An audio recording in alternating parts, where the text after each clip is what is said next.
Ya, Assalamualaikum warahmatullahi wabarakatuh.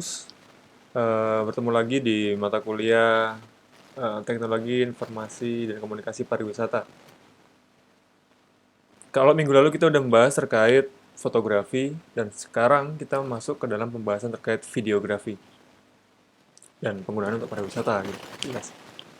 Oke, untuk materi hari ini ada 5 topik yang akan kita bahas. Pertama ya, meanings dari videografi itu apa sih secara general. Terus peralatan-peralatan apa aja yang akan kita gunakan dalam membuat video. Lalu ada 3 proses utama yang akan tahapan yang dilalui untuk membuat satu karya video, yaitu praproduksi, produksi, dan postproduksi. Oke, masuk-masuk saja. Sebenarnya videografi itu apa sih gitu? Jadi dalam bahasa Indonesia itu terdiri dari 2 suku kata, yaitu video yang artinya adalah gambar bergerak, dan grafi yang artinya adalah kata serapan dari bahasa Yunani itu artinya menulis. Jadi videografi itu bisa diartikan sebuah proses perekam gambar baik berupa visual dan audio dalam suatu momen yang dapat dinikmati kemudian hari, sehingga segala bentuk kenangan itu bisa menjadi suatu bahan kajian untuk pelajari apa yang sudah pernah terjadi di suatu alat yang bisa satu hasil karya yang bisa disampaikan lagi, bisa dilihat lagi dalam bentuk visual atau visual dan audio pada eh, generasi berikutnya. Nah, yang kedua adalah peralatan apa aja yang bisa dibutuhkan dalam membuat satu hasil karya videografi. Oke, untuk kebutuhan alatnya sebenarnya ada 5 alat sederhana, bukan sederhana ya, 5 alat dasar yang mungkin kalau kita mau gunakan alat-alat ini untuk memaksimalkan kualitas dari hasil dari videografi yang akan kita buat, kualitas video yang akan kita buat. Yang pertama adalah kamera video, baik itu adalah kamera profesional, yang masuk mungkin DSLR atau mirrorless, ataupun itu kamera dari HP yang memang sudah punya resolusi yang bagus. Lalu yang semakin kesini juga ada GoPro, bila ini kamera yang digunakan di medan-medan tertentu, misalnya eh, bawah laut, atau di danau yang basah, atau di sungai yang fleksibel digunakan untuk hal semacam itu. Lalu jelas penyimpanan SD card atau micro SD. Lalu mikrofon dan clip on untuk difungsikan sebagai alat perekam suara. Lalu jika dibutuhkan juga lighting kamera atau lighting studio juga menggunakannya di dalam studio. Dan terakhir ada tripod atau stabilizer sehingga gambar yang kita ambil tuh bisa stabil posisinya. Nah, lalu persiapan apa aja sih yang harus kita lakukan untuk membuat sebuah video? Ada 4 hal. Yang pertama adalah kita harus menguasai dulu kamera yang akan kita gunakan. Baik itu kamera profesional, kamera HP, ataupun GoPro, dan lain-lain. Kita harus kuasai dulu kamera itu. Nah, jadi setelah kita paham, kita juga menentukan kira-kira teknik apa nih yang mau kita pakai nantinya.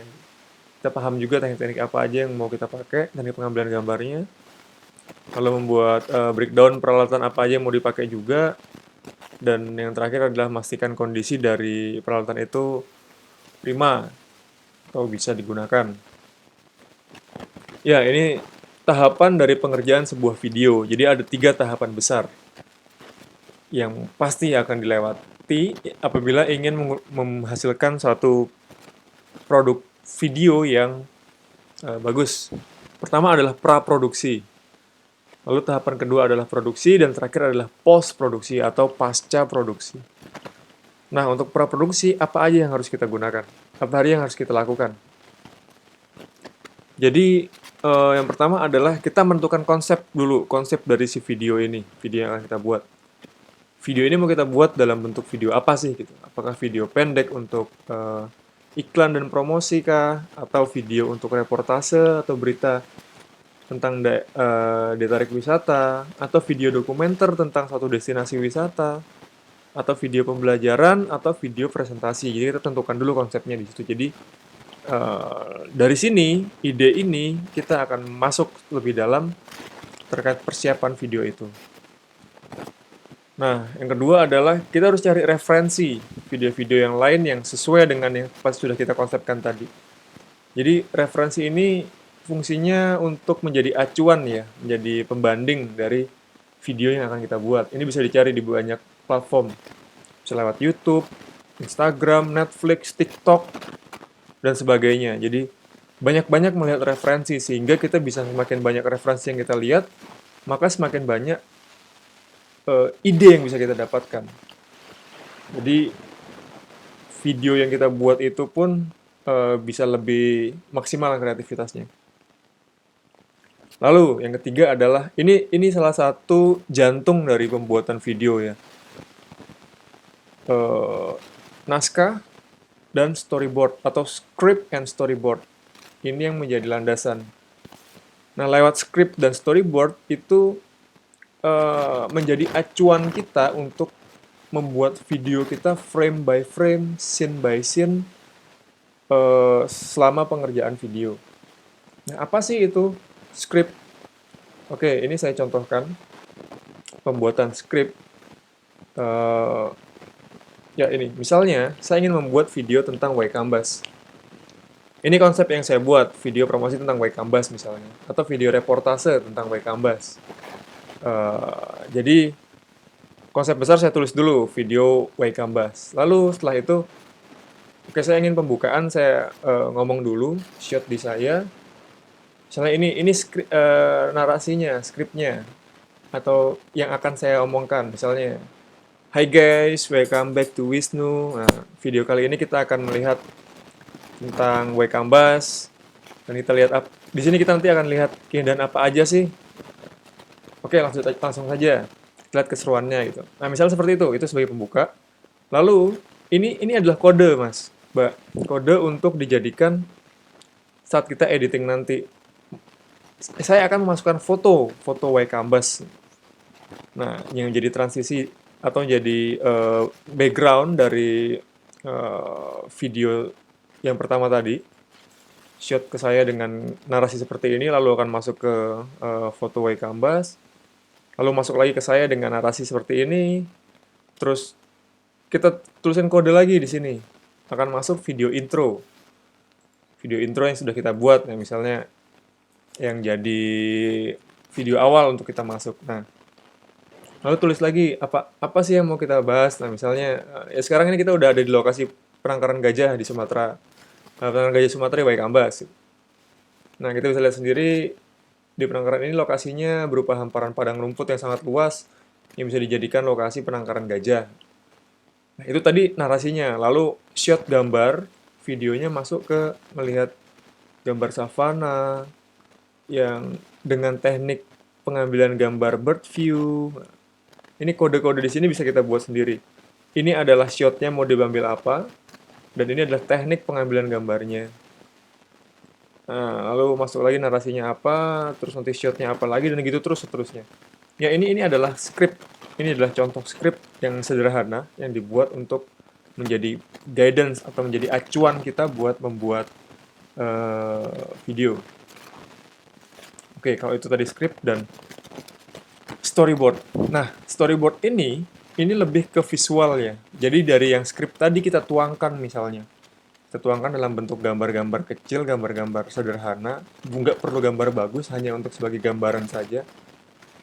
Kira-kira nanti gambaran akan seperti ini, akan dilihat lewat sudut pengambilan gambar seperti ini. Nah, ini tertuang di dalam storyboard. Ini teman-teman bisa susun, sehingga bisa menjadi acuan dalam pembuatan video kalian.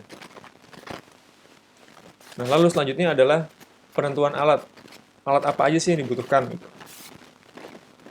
Jadi ya seperti yang tadi dibahas sebelumnya, alat-alatnya sudah ada apa saja. Nah, untuk kebutuhan video ini kira-kira kita membutuhkan alat apa itu sudah ditentukan, dipersiapkan semua. Lalu kita masuk ke dalam tahap produksi. Nah, tahap produksi ini adalah tahap proses pengambilan bahan video atau audio yang masih secara mentah, sehingga nantinya setelah lewat tahapan ini, kita akan olah video-video itu di tahapan post-produksi. Nah, untuk Di tahapan produksi itu kita harus melihat pengambilan gambar itu harus melihat teknik-teknik pengambilan gambar. Secara garis besar, secara umum, sebenarnya ada 5 teknik dasar pengambilan gambar. Yaitu yang satu adalah bird eye view, terus high angle, low angle, terus eye level, dan frog eye. Ini 5. Nah, lebih dalam kita bisa lihat. Apa sih itu bird eye view? Ini contoh gambar dari bird eye view. Nah, jadi gambar yang diambil dari sudut dari atas, jadi sehingga terlihat seperti dari mata burung gitu, dari namanya aja seperti itu. Jadi kita lihat satu objek dari ketinggian.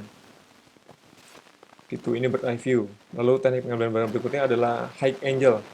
High angle, sorry. Apa itu high angle?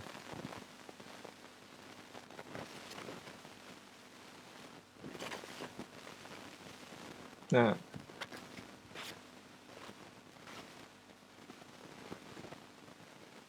oke, ya itu tadi.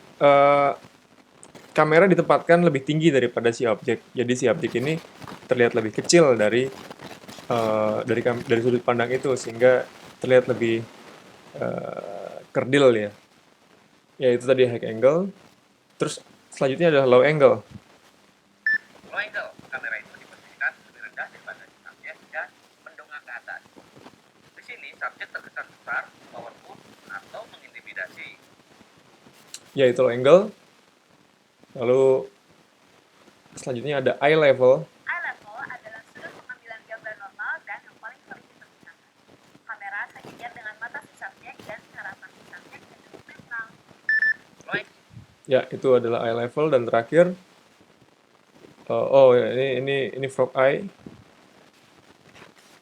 Sesuai namanya, kamera sangat rendah posisinya dan menyerupai sudut pandang seekor kakak. Kesan yang ditimbulkan dari sudut pandang itu adalah megah, agung, atau fokus. Ya oke. Tadi adalah teknik pengambilan gambarnya. Ada 5 teknik pengambilan gambar. Dan selanjutnya adalah juga tidak kalah penting gerakan kamera. Gerakan kamera ini ada 9 gerakan normal ya. Seperti karena ini berpengaruh juga terhadap efek sebuah video. Pertama adalah zoom in, zoom out, terus panning, tilting, dolly, follow, fading, framing, walk in, dan walk away. Ini bisa dilihat detail-detailnya, penjelasannya, masing-masing gerakan kamera.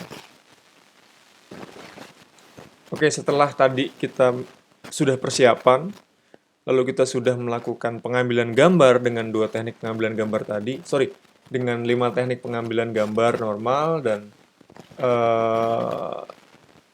menentukan gerakan kamera apa yang kita gunakan juga. Lalu kita masuk ke dalam tahap post-produksi. Nah, ini adalah tahap setelah kita mengambil gambar lain-lain, gambar yang tadi, dan kita olah gambar itu menjadi sebuah video secara utuh. Nah, sekarang sebenarnya itu sudah banyak aplikasi-aplikasi yang bisa membantu kita untuk mengedit video.